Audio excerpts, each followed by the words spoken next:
श्री शिवाय नमस्तुभयम। दोस्तों, जैसा कि आप सभी लोग जानते हैं कि 18 अगस्त 2026 यानी मंगलवार को पड़ रही है सावन मास की शुक्ल पक्ष षष्ठी तिथि और मंगला गौरी व्रत। और दोस्तों, यह वह तिथि है जो सावन मास में पड़ने वाली सबसे बड़ी तिथि है, क्योंकि यह मंगलवार के दिन पड़ रही है और इसका बहुत ही बड़ा और विशेष महत्व होता है। पूज्य गुरुजी ने कहा है कि अगर कभी भी मौका लग जाए और सावन मास की षष्ठी तिथि मंगलवार को पड़ जाए तो आप लोगों को एक छुटकी काला तिल वाला उपाय तो अवश्य ही करना चाहिए। इन दोनों का संयोग बहुत ही कम आता है।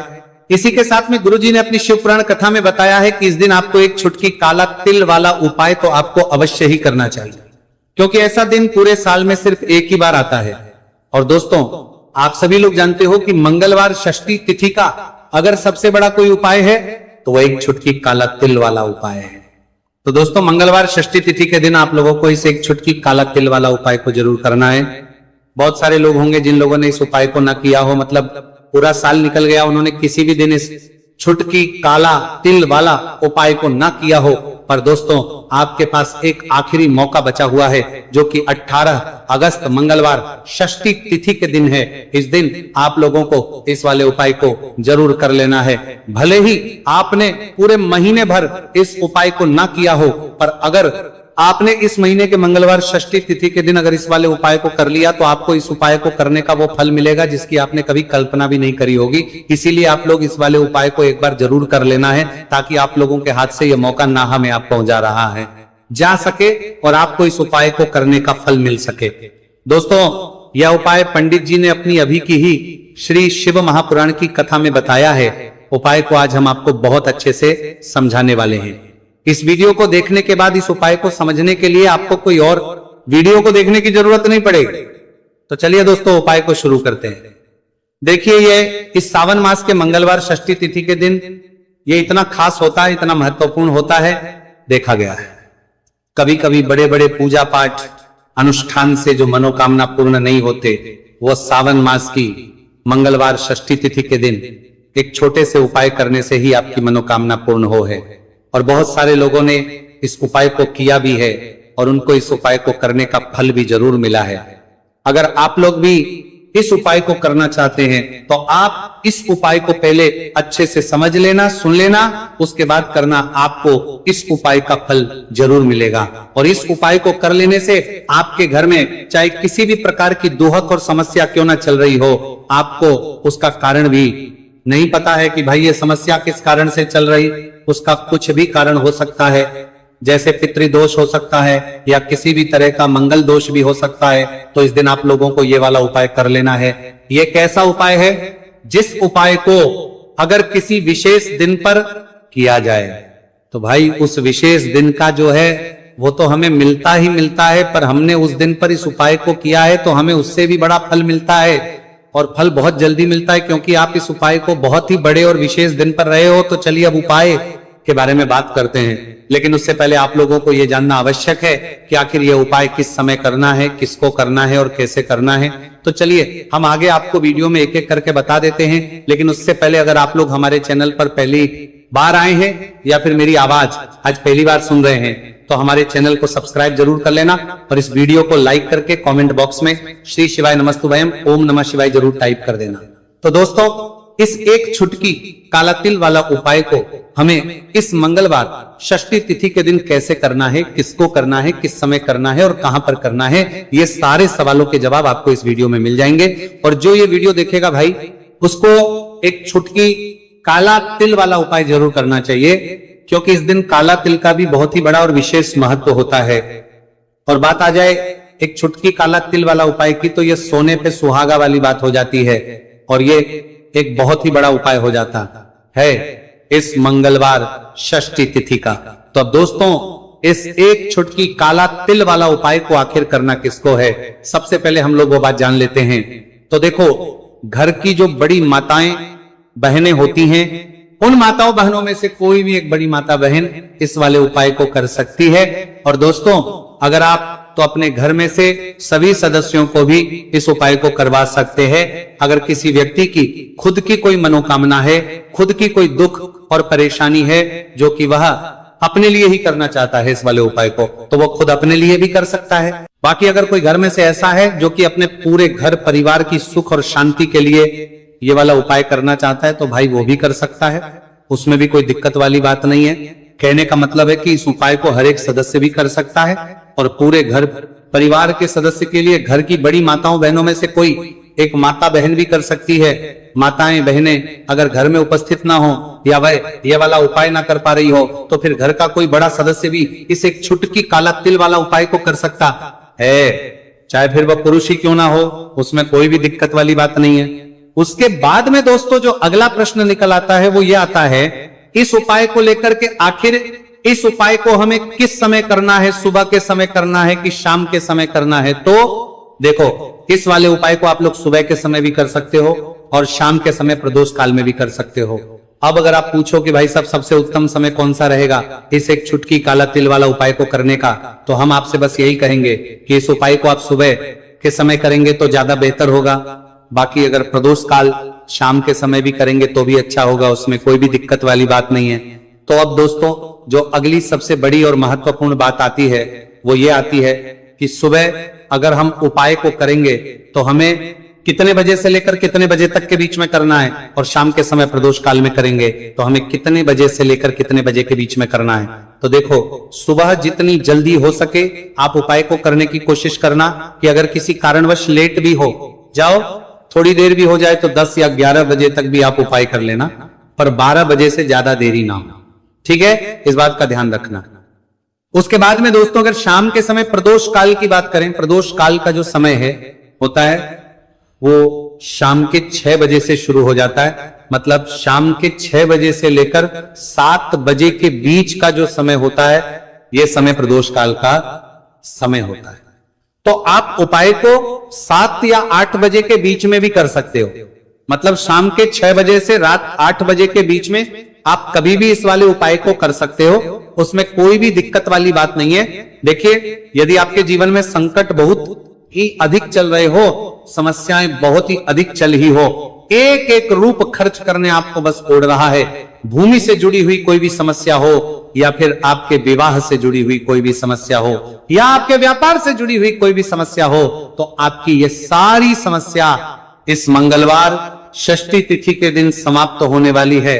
तो चलिए दोस्तों जानते हैं उस विशेष उपाय के बारे में। देखिए, इस वीडियो में हम पूज्य गुरुजी द्वारा बताए गए 3 बहुत ही चमत्कारिक उपायों के बारे में जानेंगे।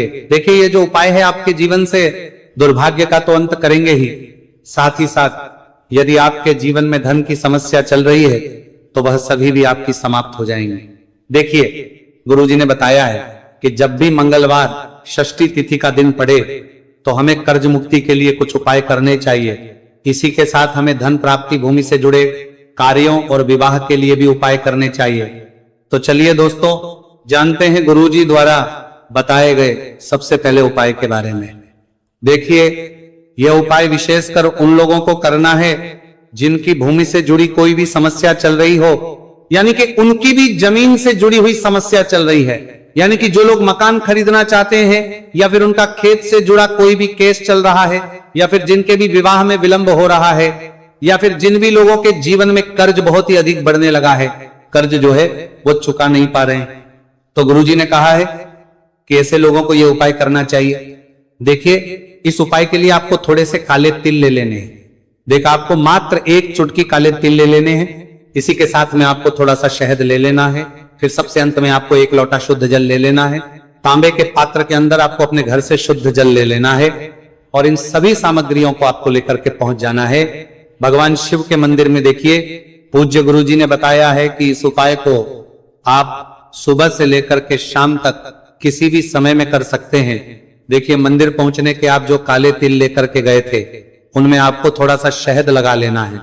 देखिए, आप जो शहद लेकर के आए हैं उस शहद में आपको ये काले तिल अच्छे से डुबो देना है और शहद से युक्त ये जो काले तिल हैं इन्हें आपको शिवलिंग पर अर्पित कर देने हैं या फिर आपको शिवलिंग के चारों तरफ अच्छे से काले तिल का लेपन कर देना है।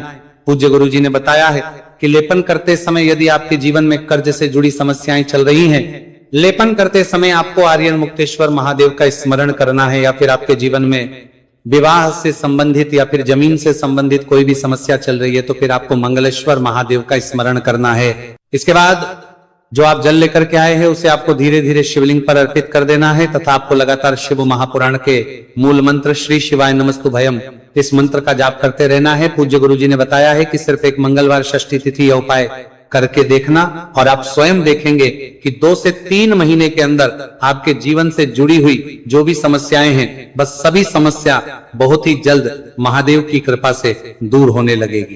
तो दोस्तों इस प्रकार से आपको यह पहला उपाय ना है। अब हम जानते हैं दूसरे विशेष उपाय के बारे में। देखिए इस उपाय के लिए आपको एक प्यारी सी बेलपत्र ले लेनी है, इसी के साथ में एक लोटा शुद्ध जल लेना है तांबे के पात्र के अंदर और इसी के साथ में आपको थोड़ा सा शहद ले लेना है। देखिए मंगलवार का दिन है और मंगलवार षष्ठी तिथि के दिन यदि हम शहद का उपाय करते हैं तो इससे महादेव हमसे बहुत ही अधिक प्रसन्न होकर के हमारी मनोकामना को परिपूर्ण करते हैं। देखिए दोस्तों यदि आपको बेलपत्र नहीं मिल पाती है तो आप भगवान शिव के शिवलिंग पर जो बेलपत्र छड़ी हुई होती है उसे शुद्ध जल से धोकर के उसका उपयोग कर सकते हैं। तो इन सभी सामग्रियों को आपको भगवान शिव के मंदिर में लेकर के पहुंच जाना है। गुरु जी ने कहा है कि इस उपाय को भी आप सुबह से लेकर के शाम तक किसी भी समय में कर सकते हैं।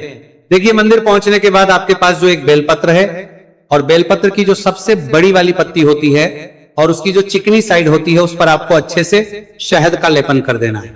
यानी कि बेलपत्र की बड़ी वाली पत्ती पर, पूरी ही पत्ती पर अच्छे से शहद लगा देना है। अब देखिए ये जो बेलपत्र है इसे आपको अपने सीधे हाथ की हथेली पर रखना है और आपके जो भी कार्य अटक रहे हैं, देखिए बहुत से लोग ऐसे होते हैं जो अपने नौकरी को प्राप्त करने के लिए सालों से तैयारी करते हैं लेकिन उनको नौकरी नहीं प्राप्त हो पाती है। बहुत से ऐसे लोग होते हैं जो बहुत ही मेहनत करते हैं, धन भक्ति के लिए बहुत अधिक प्रयास करते हैं लेकिन फिर भी उनको धन प्राप्त नहीं हो पाता है। तो गुरुजी ने बताया है कि जब भी आपको अपने कार्यों में सफलता ना मिले तो फिर आपको मंगलवार के दिन इस उपाय को अवश्य करना चाहिए। देखिए अब आपको जिस भी कार्य में सफलता प्राप्ति करनी है उस कार्य को सफल बनाने के लिए आपको महादेव से प्रार्थना कर लेनी है और फिर ये जो एक बेलपत्र है इसे आपको भगवान शिव के शिवलिंग पर अर्पित कर देनी है। देखिए बेलपत्र की चिकनी साइड जिस पर आपने शहद लगाए है वह शिवलिंग से स्पर्श रहेगी और इसकी जो डंडी है वो आपको जलाधारी की ओर रखनी है। इस प्रकार से आपको यह बेलपत्र अर्पित कर देनी है। अब देखिए आप जो एक लोटा जल लेकर के आए हैं उसे आपको भगवान शिव के शिवलिंग पर धीरे धीरे अर्पित कर देना है। श्री शिवाय नमस्तुभयम इस मंत्र का जाप करते हुए देखिए जैसे ये जल शिवलिंग से होकर के जलाधारी की ओर बह करके आएगा तो इसे आपको थोड़ा सा अपने सीधे हाथ की हथेली में झेल लेना है। इस जल को आपको अपनी दोनों आंखों पर लगा लेना है और इस जल का थोड़ा सा छिड़काव आपको अपने शरीर पर कर लेना है। पूज्य गुरु जी ने बताया है कि जब भी हम मंगलवार के दिन शहद वाली बेलपत्र शिवलिंग पर अर्पित करते हैं तो इससे हमें महादेव हर कार्य में सफलता प्राप्त करवाते हैं। यदि हमें अपनी मेहनत करने के बावजूद भी पर्याप्त मात्रा में सफलता नहीं मिल पा रही है तो गुरु जी ने कहा है कि आपको मंगलवार षष्ठी तिथि के दिन यह चमत्कारिक उपाय अवश्य ही कर लेना है। अब दोस्तों हम जान लेते हैं गुरु जी द्वारा बताए गए तीसरे विशेष उपाय के बारे में। देखिए इस उपाय के लिए भी आपको मात्र एक लोटा शुद्ध जल ले लेना है तांबे के पात्र के अंदर। फिर इसी के साथ में आपको एक प्यारी सी बेलपत्र ले लेनी है। बेलपत्र आपको ध्यान रखना है कि कैसे भी कटी हुई खंडित नहीं होनी चाहिए। अब देखिए मात्र 2 सामग्री लेकर के आपको भगवान शिव के मंदिर में पहुंच जाना है। पूज्य गुरु जी ने आपको भगवान शिव के मंदिर में पहुंच जाना है। बताया है कि यह उपाय विशेषकर उन लोगों को करना है जिनकी कोई भी विशेष मनोकामनाएं जो कई दिनों से परिपूर्ण नहीं हो पा रही है, चाहे वह विवाह से संबंधित हो, नौकरी से संबंधित हो, व्यापार से संबंधित हो, चाहे किसी भी प्रकार की मनोकामना है जो परिपूर्ण नहीं हो पा रही है तो उसके लिए आपको ये उपाय करना है।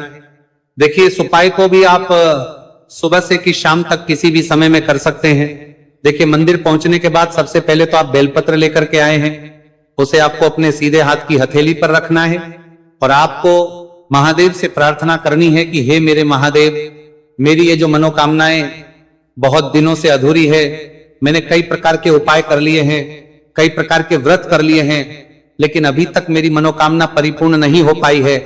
तो उस मनोकामना को परिपूर्ण करने के लिए प्रार्थना करनी है और ये एक बेलपत्र आपको शिवलिंग पर अर्पित कर देनी है। देखिए बेलपत्र की जो चिकनी साइड है वो शिवलिंग से स्पर्श रहेगी और इसकी जो है वो आपको जलाधारी की ओर रखनी है। इस प्रकार से आपको ये बेलपत्र अर्पित कर देनी है। इसी प्रकार से आपको ये बेलपत्र अर्पित करनी है। अब देखिए आप जो एक लोटा शुद्ध जल लेकर के आए हैं